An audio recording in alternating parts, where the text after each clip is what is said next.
Welcome back to our channel. Today's story is about the poor fisherman and mermaid.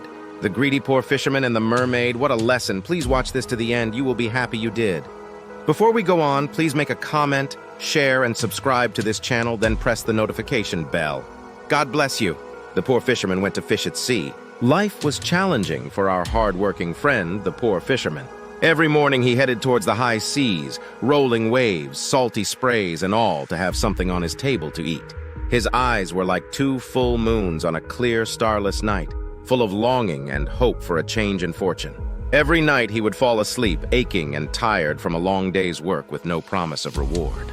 The poor fisherman captured the mermaid as he was fishing. One dusky evening, as the sun was on the cusp of kissing the ocean goodbye, the fisherman's threadbare net stirred with extraordinary movement. Imagine his shock when, instead of a haul of fish, he found a mermaid shimmering like a pearl among sea pebbles. Her beauty was so otherworldly that it nearly took his breath away.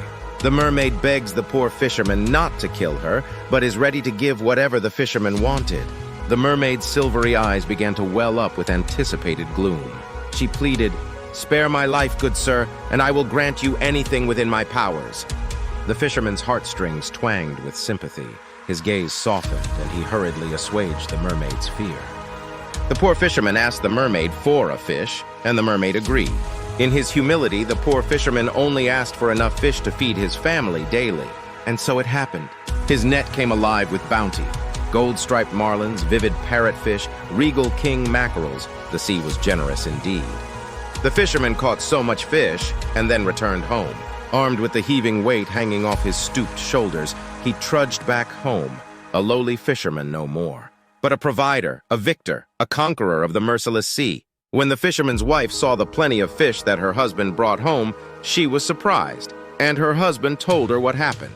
She gaped at the cornucopia before her, eyebrows knitted together in disbelief. Joy and surprise painted her face colorful as her husband relived the spectacle, the strange yet beautiful exchange at the heart of the sea.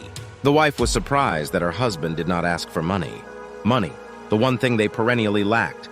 Despite her surprise, a slow rush of pride for her husband coursed through her veins. This, however, was not to last. The wife asked her husband to go back and ask for money. Her greed clawed its way up her throat and leaped off her tongue. "Go! Ask the mermaid for more! For money!" The fisherman went back to the mermaid and requested money.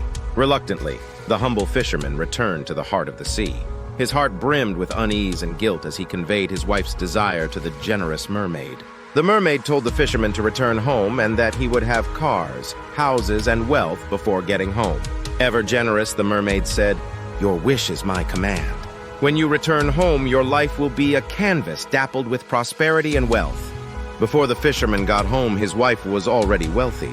Upon his return home, his eyes met a luxury he had never dreamt of. Money, comforts, luxuries. It was a life plucked straight out of her fantasies. One day, the fisherman's wife told her husband, "The money is too much. She should be king over the kingdom." Their newfound prosperity made life a dizzying spin cycle of unending wants and desires. His wife, high on her windfall, now wanted to rule a kingdom. The mermaid agreed to make the fisherman's wife king of the kingdom. For how could the mermaid deny the man who had shown her mercy? On the coronation day, the sky was dark and about to rain. The rain was going to disrupt the coronation ceremony. There would be a heavy downpour of rain on the day of coronation. A storm brewed, looming like a warning of the chaos that would ensue. The fisherman's wife asks her husband to go to the mermaid to request the power of the rain so that she can stop the rain from coming. "Ask the mermaid to give me power over the rain," she demanded. "I want a perfect coronation." The mermaid got angry and took everything she had given the poor fisherman. When the fisherman asked her for power over nature, she angrily retorted, "Avarice is a venomous serpent that swallows all that is good. You have let it sting you and those around you." In her fury, she revoked all she had given. The poor fishermen became poor again. Gloom cloaked them once more.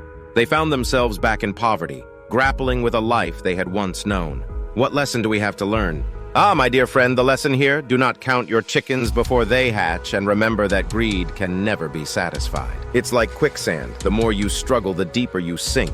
Always stay humble and faithful to ourselves. After all, life, my dear friend, demands nothing more than authenticity and gratitude. Remember the poor fisherman and his wife and learn some lessons. Please, if you like this video, kindly like, comment, and subscribe to our channel. Thank you for watching. God bless you.